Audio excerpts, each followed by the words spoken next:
Des douleurs liées au cycle menstruel ne sont pas toujours anodines. Elles peuvent cacher bien des troubles complexes parfois comme l'endométriose. L'endométriose, une maladie mal connue et qui occasionne d'énormes souffrances chez les femmes concernées. L'endométriose n'est certes pas mortelle, mais elle détériore considérablement la qualité de vie, voire entraîner l'infertilité. On en parle dans la rubrique santé avec Oumou Baldé. Dans le diagnostic face à des douleurs invalidantes pendant les règles, il faut aussi penser à l'endométriose, une maladie très peu connue, mais qui entraîne une grande souffrance chez les femmes concernées. Au-delà de la forte douleur pendant le cycle menstruel, d'autres troubles comme l'infertilité peuvent également orienter le diagnostic.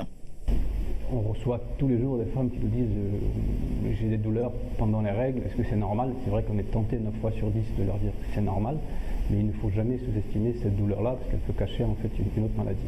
À côté de la douleur, on peut avoir une fatigue et puis souvent ça peut être des saignements qui surviennent de façon inopinée après les règles. Et puis dernièrement, on peut avoir à diagnostiquer une endométriose chez une femme qui venait, chez qui tout va bien, qui n'a pas mal, mais qui vient par exemple consulter parce qu'elle a une infertilité.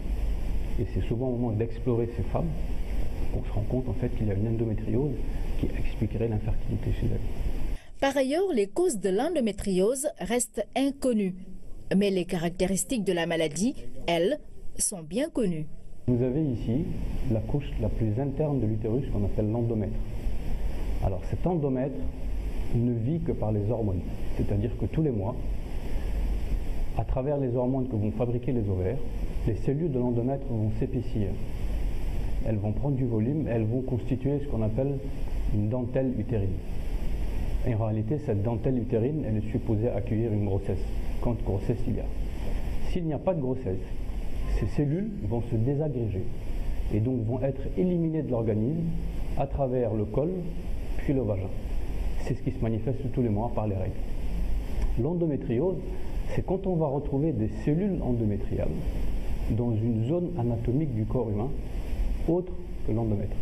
C'est-à-dire, c'est comme si on retrouvait ces cellules endométriales au niveau de la vessie, au niveau du rectum, au niveau du côlon, etc. Pour tout vous dire, jusqu'à il y a très peu de temps, on considérait que l'endométriose n'existait pas chez la femme africaine, chez la femme noire africaine. On pensait que c'était une pathologie qui est exclusivement retrouvée chez la femme de race blanche, qui touche chez la femme de race blanche 10 à 15% de la population, ce qui est quand même considérable. Et puis depuis quelques temps, quand on commence à s'intéresser à cette pathologie, on se rend compte qu'en fait elle est bel et bien présente. Je sais qu'il y a une étude qui avait été menée ici au Sénégal il y a quelques années dans plusieurs centres universitaires.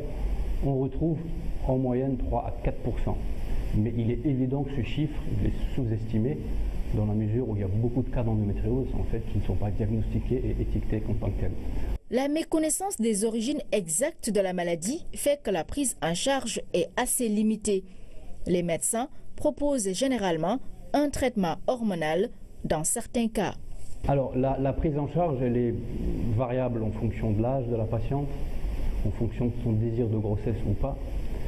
Le premier palier du traitement, c'est bien sûr les médicaments. Ça va être des antalgiques pour lui soulager la douleur, ça va être des anti-inflammatoires, et puis surtout, ça peut être des hormones. Parce qu'il faut comprendre que ces cellules, quand elles sont présentes dans un endroit autre, elles restent actives. C'est-à-dire que vous allez avoir des cellules qui vont se comporter comme un endomètre et qui vont travailler. Donc l'idée serait en réalité de mettre ces cellules au repos. Et comment mettre ces cellules au repos? C'est de bloquer les règles. Donc un des traitements serait en fait une pilule. C'est un traitement ponctuel, il ne règle pas le problème, puisqu'il ne fait pas disparaître l'endométriose, mais il contribue à soulager la douleur. Après, l'autre type de traitement, c'est la chirurgie. Quand le traitement médical n'a pas fait effet, il faut opérer. Et là, encore une fois, le geste chirurgical va être fonction du degré de la maladie. Très souvent, quand il y a un geste chirurgical pas très compliqué, on se donne une chance sur une grossesse spontanée. Quand ce n'est pas le cas, et quand la grossesse ne vient pas, malheureusement ou heureusement, il faut se diriger vers la procréation médicalement assistée.